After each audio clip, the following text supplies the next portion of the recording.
जर तुम्ही 12वी पास असाल आणि 12वीमध्ये जर 60% तुम्हाला मार्क्स असतील तर तुम्हाला या सरकारी नोकरी तुम्ही मिळवू शकता.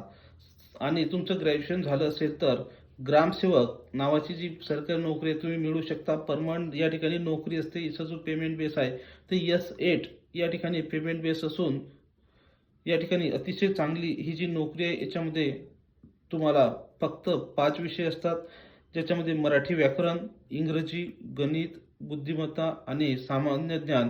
तसंच या पदासाठी तुम्हाला जी वयोमर्यादा आहे ती फक्त 18 ते 38 वर्ष आहे. मागासवर्गीय गट असाल तर 18 ते 43 वर्षापर्यंत तुम्ही फॉर्म भरू शकता.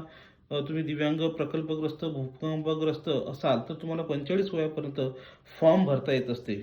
तसंच या पदासाठी अधिक माहिती जर तुम्हाला लागत असेल तर या चॅनलला फॉलो करा, कारण की या चॅनलवर आपण सर्व महत्त्वाचे अपडेट्स टाकत असतो. या पदासाठी एकूण 100 प्रश्न आणि 200 गुणांचा पेपर असतो, ज्याच्यामध्ये 2 तासाचा कालावधी असतो. तसंच त्यासोबत कृषी नावाचा एक घटक असतो, ज्याच्यामध्ये तुम्हाला कृषीविषयी प्रश्न विचारले जातात. ग्रामसेवक हे जे पद तुम्हाला माहिती आहे प्रत्येक गावच्या या ठिकाणी ग्रामपंचायतमध्ये पद असते, ज्यांना आता ग्राम महसूल अधिकारी